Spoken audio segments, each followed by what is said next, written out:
I'm Leisa Holland-Nelson, Bowman Lombardi, fashionista, bio babe, Coach Nelson, the greatest football coach who's never walked a sideline, and the co-host of Culture Club HTX here with my beautiful, brilliant, best, black, and really bossy co-host.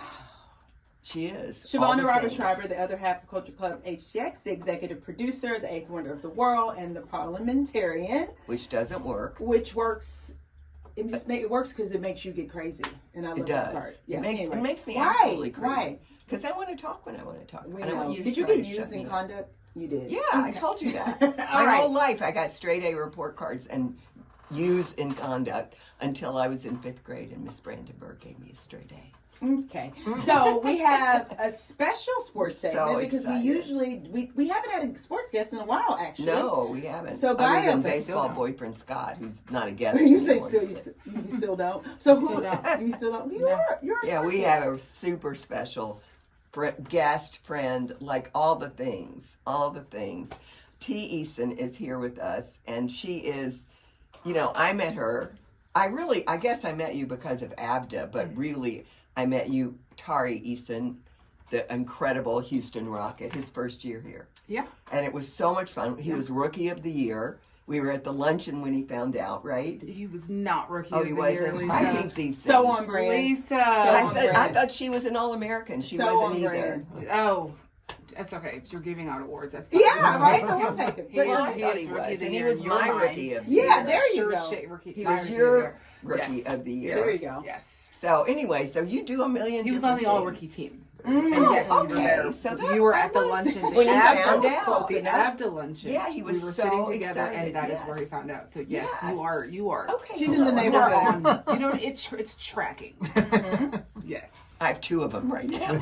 Somebody needs to. You better step up for me, Magic. This is not going to go well otherwise. Two spicy black women. Sounds like your ball game. It is my ball game. She knows. What? Bio babe, have you forgotten your rest? You just got. Oh yeah. What's my spiel? I have to Let's hear give it. you the spiel. Okay. Okay. Today we're joined by Teroya T. Eason, Houston creative, entrepreneur, and proud momager. I love that. To Houston Rockets forward Tari Eason. T has built a dynamic career across media, marketing, fashion, and real estate, and today manages her son's brand and business off the court, overseeing partnerships, contracts, and everything in between. So beyond basketball, she's deeply committed to advocacy, supporting causes like domestic violence awareness and working with organizations like ABDA, passionate, outspoken, and purpose-driven. T is using her platform to make an impact both in Houston and beyond. Welcome, T. Oh, thank you. Yeah, that was really good. See? Thank you. That's why I'm like, you're going to finish the thing? It's good. Yeah, it is good. All right, so you have a great first question. Yeah. Take it away. You've lived so many chapters, creative business, advocacy, and now momager. How did you become you? I mean, what are the moments that really shaped your voice and your path? I think it does not hurt being a very clumsy, tall woman.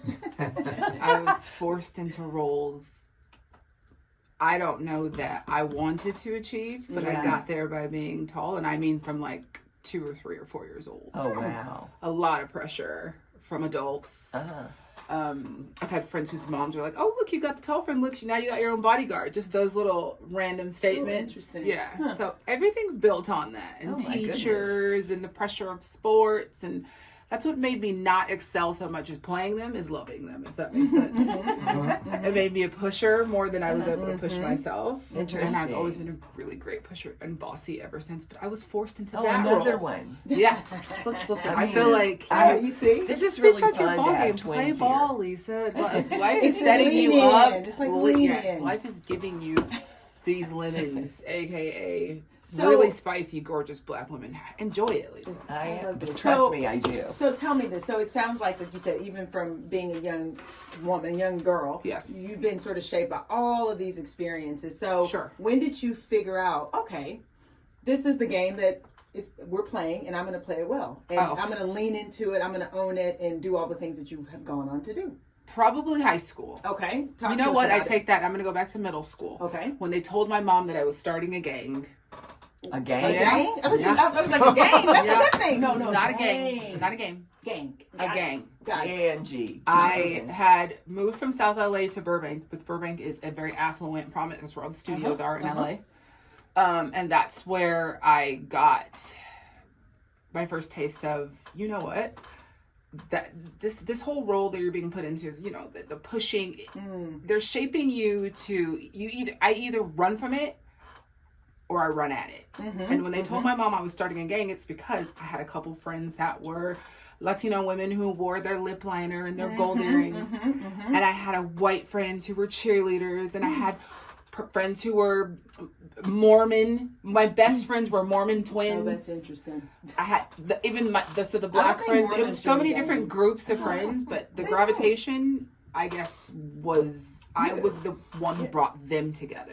And I made those people who did not otherwise speak to each other. It was a good gang. If it was a gang, it was a good gang. I'm like, this is great. I guess before I got there, nobody was bringing people together. Who knows? It wasn't my problem. It was just, it was my cross to bear, and I've enjoyed it, actually. Yeah, you know, it's had its pros, its cons. I gotta admit, it's been a bumpy road. That's why I go with momster instead of momager, because it's definitely more of an animalistic. Yeah, I mean, that's just what it is. So let's talk about momster, which I like. Yeah. So what is required to be a great momster? And what happens behind the scenes? So I think people probably have an idea of what they think that means. Yeah. And then you are actually living this as your life, so you know what it means. So enlighten our listeners. I think that I decided when I had my first child very young that I was going to dedicate my life to him. I didn't know what that was going to look like. I just knew that I was good at bringing people together and making them do it. These were strangers. Again, hello. Good gang. I'm the head of a gang.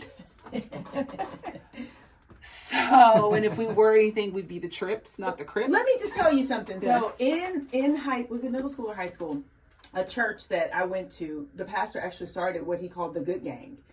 Because he said, here's the thing, like we can reclaim, like you said, bringing kids together and in community. It doesn't always have to be this negative thing. Stigma. So no, seriously. So it's like, it was the good gang. I mean, gangs at large, when they started, were about community efforts. I know. They were about bringing people together, cleaning up the streets, and also communion, you know, having people be able to get together and kumbaya and all that stuff. I mean, it gets weird because, you know, egos get in there, and that's life in general. That's humans. But anyway, so I basically decided when he was younger, I'll tell you how it started with basketball. We'd always started with sports, but he was 3 years old in this North Hollywood park, and they decided to do this exhibition thing. Luckily, it happened to be him. And they'd never done it before, where they put those Fisher-Price hoops, you know, those plastic ones, on either side of the gym, like a full gym. And they gave them uniforms, and they had teams, and they said, bro, we're going to do this. It's just going to be chaos. We're going to try it. First of all, it's the first and last time they've ever done it. And we were part of that maiden voyage, but it changed his life. It changed my life because I love basketball, but I saw him doing stuff out there. And the rest of the kids, everybody's traveling, sure. Yeah. The double dribbling, it was all chaotic, but he seemed to have the desire to win and to like really take it seriously. Yes. And he was 3. And I was like, okay. Yes. And I think that I think that's magical to be able to see that. Well, yes. Yeah. I've seen it in so many other people. Yeah. I helped friends get away from their weird boyfriends when I was younger by getting them out of there, lifting them up, growing them through. Right. Granted, I wasn't dating. Who was dating a 6 foot tall 14-year-olds? That's a whole other story. Okay, so what is happening behind the scenes that, like I said, people don't know about, like now? So that was you recognizing, okay, this kid has some talent and some desire, and I can nurture that.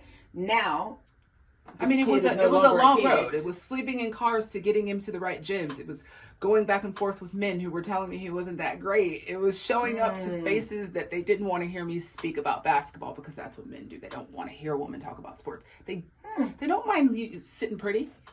Ready. So we're going to change the subject just a little bit because I met you through ABDA, which for those of you who don't know, that's Aid to Victims of Domestic Abuse.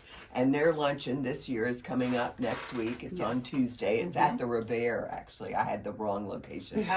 Okay. It's at the Revere, and I'm sure that you can still support it. You can go to what is it? ABDA. It's ABDATexas.com. I think it's no. If you Google ABDA, they are the first. Yeah, you'll see it, and it's a wonderful organization. And I want you to tell us what this event means to you right now. Well, to go back to when I was a little girl, I had an aunt. Not very little, early teens, preteens.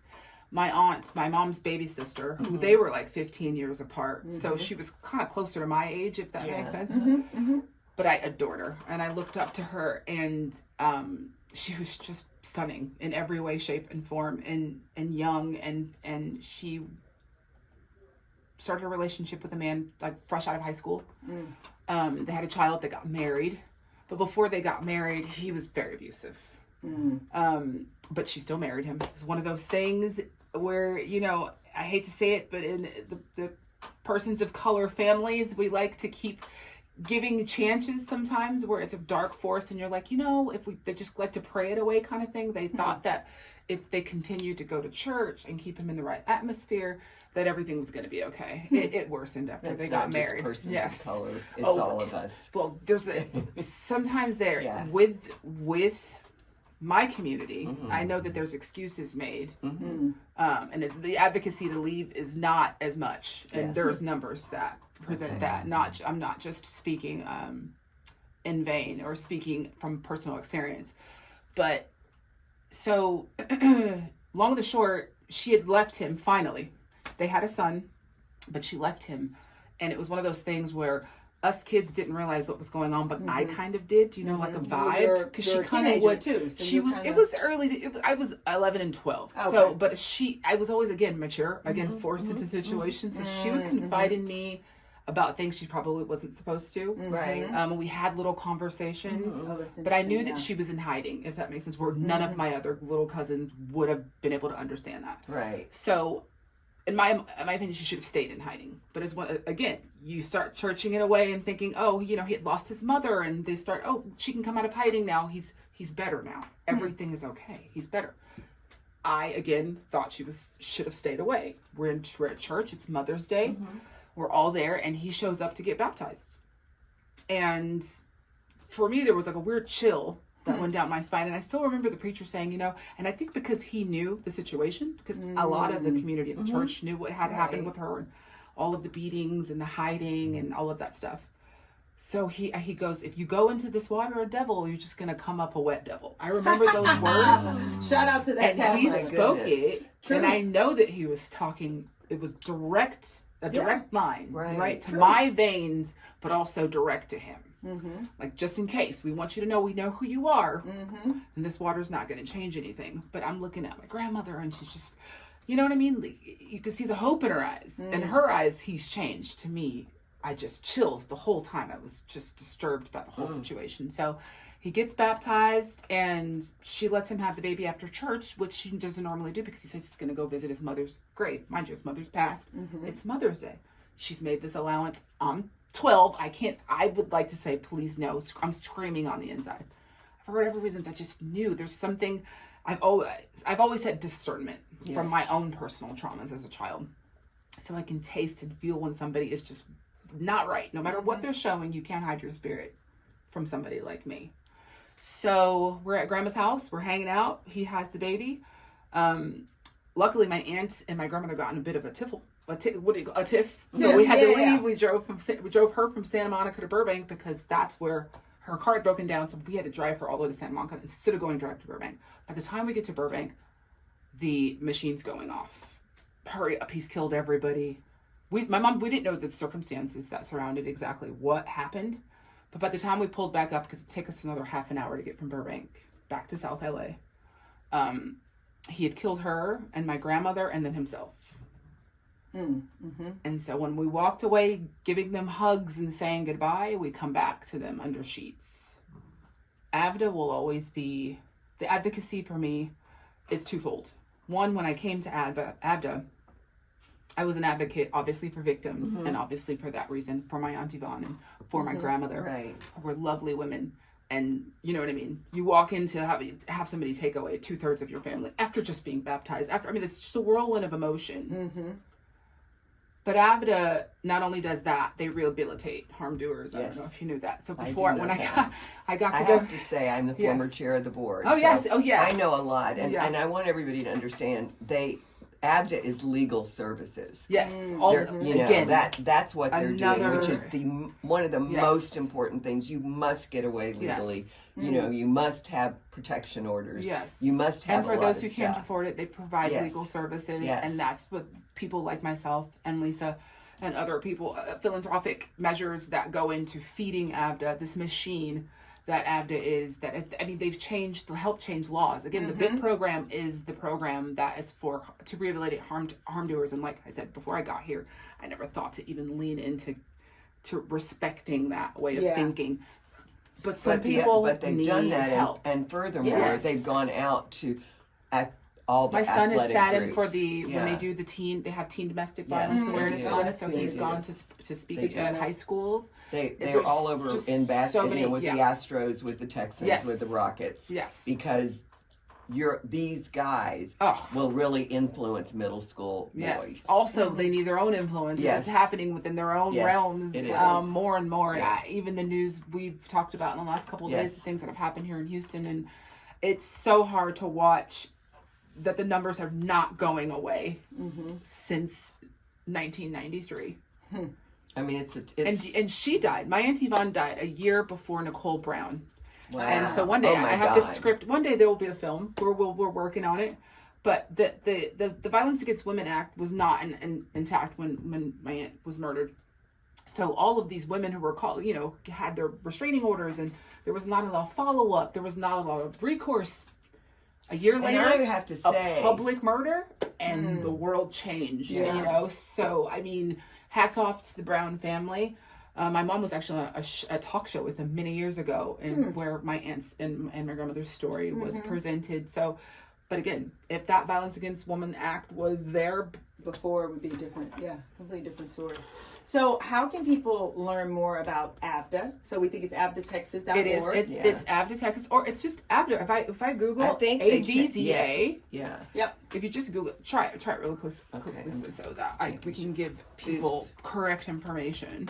And so while we're doing that, what would you say? I mean, how can people get involved if they're hearing this? And like you said, I think that Houston has dealt with in the last 24 hours. There was a child who choked his father to death because he was attacking his mother in Katy. That was 45 hours ago. That was just 2 days. And then also the woman in Montrose, the restaurant owners, where he killed her and himself, and killed her 2 children and then himself. So Houston is really sensitive to these matters. Not that they weren't before that, but sometimes when things go largely to press and it's in your face, it's a drive. Like I said, Nicole Brown, who changed, it's just avda.org, or just hit AVDA. I promise you, it's coming up. And the thing is that, so again, we do the website. My company does the website. Yeah. And the most important thing on the website is there is a button where they can't donate. No, not just a button to donate. They can't see that you've been there. It erases the history on your phone, on everything. Yes, so that does keep victims nobody's safe. Gonna know, right? That is a wonderful.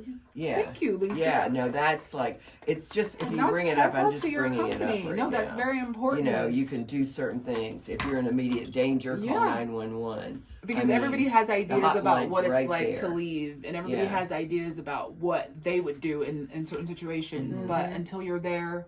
And until you witness it, especially, I mean, it depends on age, it depends on demographic, it depends on socioeconomic background, it depends on where you are financially, it depends on so many things if you're able to leave. And it's 1 in 3 women will experience domestic violence in their lifetime. Yes. 1 in 3. Yes. That is like. I think that murders are 1 in, I think it's every 20.